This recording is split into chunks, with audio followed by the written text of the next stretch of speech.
बिस्मिल्लाहिर्रहमानिर्रहीम। अस्सलाम वालेकुम नाज़रीन, आप देख रहे हैं कश्मीर क्राउन और कश्मीर क्राउन पर आप देख रहे हैं मेरे साथ special programme the morning update with Manzoor Dar. उम्मीद है कि आप सभी दोस्त बखैर आफियत होंगे और अल्लाह ताला से दस्त बद्दुआ है कि अल्लाह ताला आप सभी दोस्तों को बखैरत रखे और अपनी हिफ्ज़ व अमान में रखे। नाज़रीन मोहतरम, आज के प्रोग्राम में भी कुछ अहम अपडेट्स आया चाहते हैं। सबसे पहले आपको बताते हैं मामूल की तरह मौसम के हवाले से, और कहीं ना कहीं 2-3 दिनों में देखा गया जो मौसमी सूरत हाल रही, उस मौसमी सूरत हाल को लेकर आप भी परेशान होंगे और आपके चेहरे पर भी मायूसी होगी, क्योंकि जो लोग जमींदारी शोबे से जुड़े हैं, बागबान शोबे से जुड़े हैं, और उन्हें बहुत ज़्यादा नुकसान पहुंचा, क्योंकि कई सारे इलाकों में ज़बरदस्त तालाबारी हुई, बारिशें हुई और करना इलाके में बर्फबारी भी हुई। और जो लोग माल मवेशियों से वाबस्ता है और वो भी ज़रूर परेशान होंगे, क्योंकि माल मवेशियों को भी नुकसान पहुंचा बारिश के मौसम में। वही आपको ये भी बता दें कि कल शहरी श्रीनगर में भी तेज़ हवाओं का सिलसिला देखने को मिला, ज़बरदस्त बारिशें हुई और कुल मिलाकर वादी कश्मीर के पीर पंचाल इलाके को मिलाकर बारिशें बर्फबारी भी हुई ऊपरी इलाकों में। और महकमा मौसमियात का कहना है कि 30 तारीख तक फिलहाल मौसम ऐसे ही रहेगा। इस बीच बारिशें भी मुतवक्का हैं और पीर पंचाल के ऊपरी इलाकों में हल्की बर्फबारी भी मुतवक्का है। आगे बढ़ते हैं नाज़रीन, आपको बताते हैं कि डल झील की जो खबरें हैं कल गर्दिश करती हुई नजर आई, जहां डल झील में जो मछलियां हैं वो मुर्दा पाएगी। जब हमने माहिरीन से बात करने की कोशिश की तो माहिरीन का कहना था कि पानी में ऑक्सीजन लेवल कम होने की वजह से यह हादसा रोनमा हुआ है। इससे पहले भी जब डल में मौजूद शिकारा वालों से हमने बात की तो एक शिकारा वाला ने कहा कि इससे पहले भी ये वाकया पेश आया है, लेकिन ये वाकया जून जुलाई में पेश आता था, जब टेम्परेचर बहुत ज़्यादा होता था और पानी अचानक पानी की जो हीट है वो बहुत ज़्यादा होती थी, उसके चलते मछलियां मर सकती थी। लेकिन आज जो वाकया पेश आया है सर्दी के मौसम में, ये ज़रूर एक चौंका देने वाला वाकया है जो इस वक्त में पेश आया, जहां इस बात की तवक्का नहीं की जा सकती थी।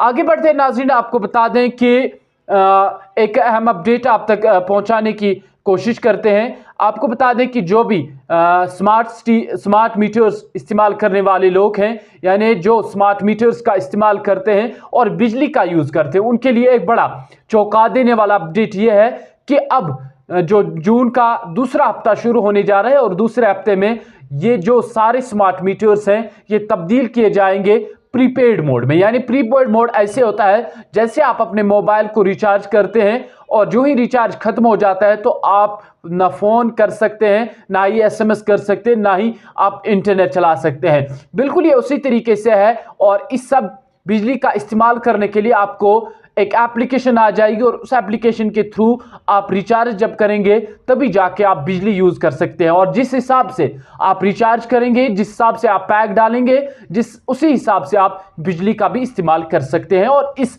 बात का जो है वाज़िह तौर पर हुकाम की जानिब से नोटिफिकेशन जारी कर दी गई, ऑर्डर जारी कर दिए गए हैं। और हुकाम का मानना है कि लगभग 2022 से अब तक लगभग 55,000 स्मार्ट मीटर शहरी श्रीनगर में नस्ब किए गए हैं। आगे बढ़ते नाज़रीन, आपको बता दें कि कुलगाम से एक वाकया है, जहां पर कुलगाम में कल एक खातून ने खुदकुशी की और अपने ही घर में मुर्दा पाई गई। जब उसे हॉस्पिटल ले जाया गया तो ये पता चला है कि इसने कुछ जहरीली चीज़ खाई थी, जिसकी वजह से इसकी जान चली गई। तमाम पुलिस ने इस हवाले से पूरे मामला की तहकीकात शुरू कर दी है। वही आपको बता दें कि अनंतनाग में भी एक वाकया ऐसे पेश आया, जहां पर एक शख्स को पुरअसरार हालत में मुर्दा पाया गया। आगे बढ़ते नाज़रीन मोहतरम, कल नए पार्लियामेंट का इफ्तिताह किया जाएगा और इस मौके पर 75 रुपए का सिक्का भी जारी किया जाएगा।